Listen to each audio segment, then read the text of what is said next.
तुम्हारे आंख में बहते हुए आंसू की तर्जुमानी कर सके ऐवानों में।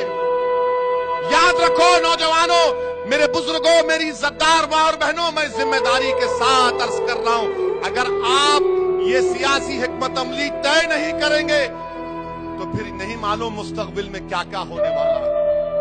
सोचो थोड़ी देर के लिए, अगर हिंदुस्तान की लोकसभा में अगर आपके 10 से 15 एमपी होते, सोचो तस्वुर की दुनिया में आपको लेकर जा रहा हूं, अगर 10 से 15 मुस्लिम एमपी होते तो हिंदुस्तान की पार्लियामेंट में असदुद्दीन ओवैसी अकेला महसूस नहीं करता अपने आप। मैं अकेला महसूस नहीं करता, यकीनन अकेला महसूस किया मैं। सुनो भाई सुनो, नारे बात सुनो, क्यों अकेला महसूस किया मैं?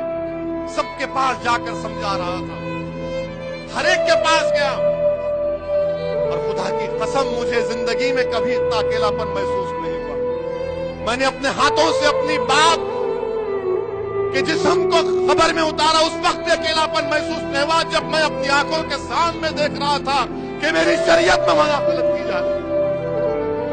मैं बेबस था, अकेला देख रहा था, ऐसा दिख रहा था कि दोबारा 6 दिसंबर मेरे आंखों के सामने नजर आ रही कि किस तरह से तुमने मेरे मस्जिद की ईंटों को निकाला था, उस तरह का एक मंजर पेश हो रहा है कि इसलिए हमको आप दिखाना चाह रहे हैं कि हम जिंदा नहीं रह सकते, कि हम अपनी शरीयत पे चल नहीं सकते, इसलिए हमको आप अकेला करना चाह रहे हैं, पीछा करना चाह रहे हैं। हिंदुस्तान की लोकसभा में जो लोग तमाम सेकुलर पार्टियां, ठीक है मैं भड़काऊ भाषण देता हूं, मैं सबसे खराब आदमी हूं, हिंदुस्तान के अगर 100 करोड़ आबादी का सबसे बदनसीब आदमी है तो वैसे ये ठीक है, मगर ये तो बताओ कि 540 के ऐवान में सिर्फ 4% मुस्लिम एमपी क्यों जीत के आते? सोचो भाई, आपके लिए कह रहा हूं, मुझे शिकवा गिरा आपसे है, उन लोगों से नहीं है मुझे, क्योंकि आपको तय करना है आज। अगर आज आप ये सो जाएंगे कि नहीं नहीं वो है ना, आप क्या करेंगे, मुतबादिल नहीं है हमारे पास, ठीक है हराओ मोदी को।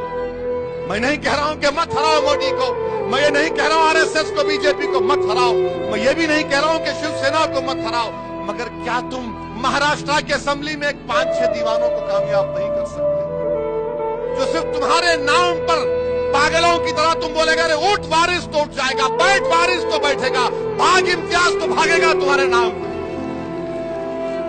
बताओ मेरे भाई, कौन है तुम्हारा फिर जिन पर आपने भरोसा किया? वो क्या किए, क्या किए? लोकसभा की उस बहस के रिकॉर्ड को खाकर पढ़ लो आप, हर एक की बहस आपके सामने है, किसी का नाम लेना नहीं चाहता, मगर सब डर रहे हैं, सब डर रहे हैं कि इलेक्शन में जीतना है, हमको हिंदू वोट नहीं मिलेगा, यही हकीकत है ना।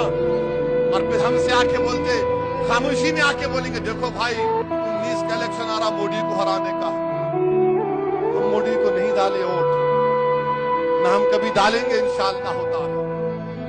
आपने डाला मोदी को वोट, आपने कामयाब किया बीजेपी को, शिवसेना को हमने नहीं किया।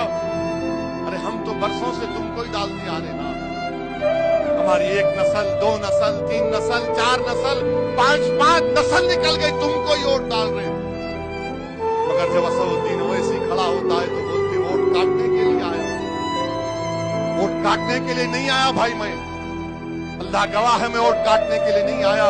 मैं इन लोगों को करीब से जानता हूं, मैं इनको करीब से जानता हूं, जिम्मेदारी के साथ कह रहा हूं कि कुछ फर्क नहीं है